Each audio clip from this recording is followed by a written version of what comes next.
कहानी है एक परिवार का। 7 वर्ष की मरियम अपने माता पिता, 4 बहन और एक भाई के साथ रहती है। उसके पिता मलबा गाड़ी में मलबा उठाने का काम करते हैं और उसका परिवार बहुत गरीब है। वह एक किराए के कमरे में रहते हैं जिसमें लाइट और पंखे की व्यवस्था भी नहीं है।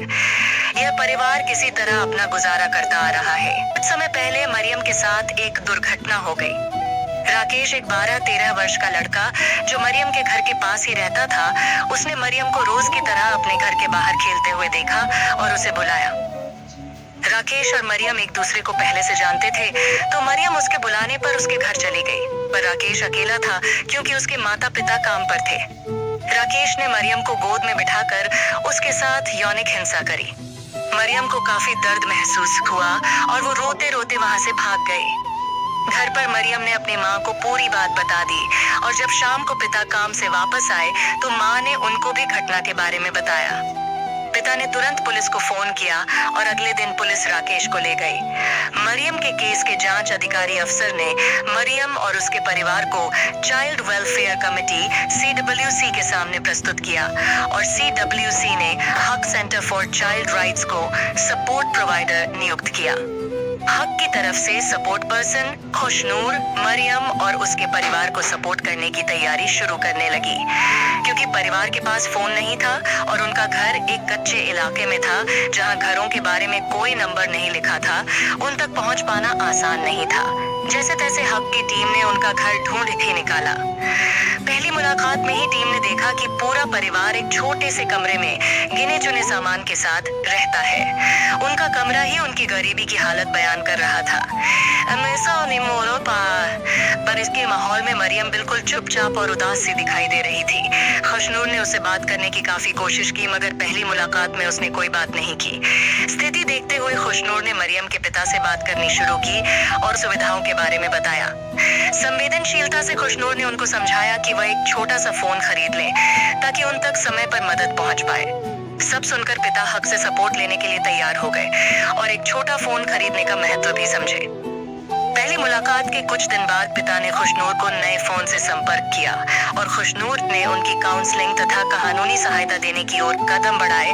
मरियम का केस 2 साल जुवेनाइल जस्टिस बोर्ड JJB में चला।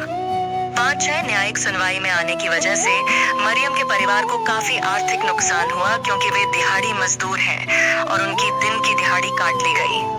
साथ ही 7 वर्ष की मरियम 9 वर्ष तक आते आते अपनी उम्र के हिसाब से अपने साथ हुई हिंसा की बारीकियां भी भूल रही थी और बार बार उस घटना को बयान करने में काफी संघर्ष कर रही थी। पर हक के वकील मरियम से 2-3 बार मिले और उसी का बयान उसको पढ़कर सुनाया।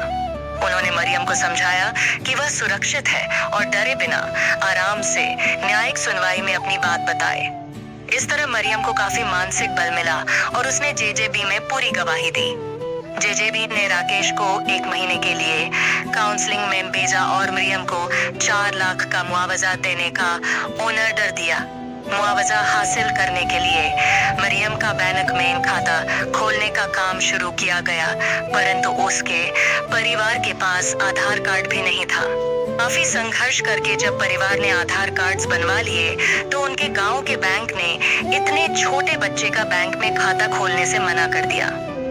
खुशनूर ने उनकी मदद के लिए कई अलग अलग बैंकों में बात की, परंतु सभी ने खाता खोलने से इसलिए मना कर दिया क्योंकि मरियम के परिवार के पास दिल्ली में रहने का कोई प्रमाण पत्र नहीं था।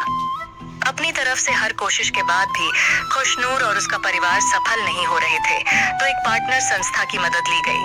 उनकी मदद से मरियम के परिवार के आधार कार्ड्स पर घर का पता बदलवाया गया और फिर जाकर पंजाब नेशनल बैंक में मरियम का खाता खुला। अंत में मरियम को मुआवजे की राशि मिल पाई। 7 से 9 वर्ष तक भी मरियम कभी स्कूल नहीं गई थी।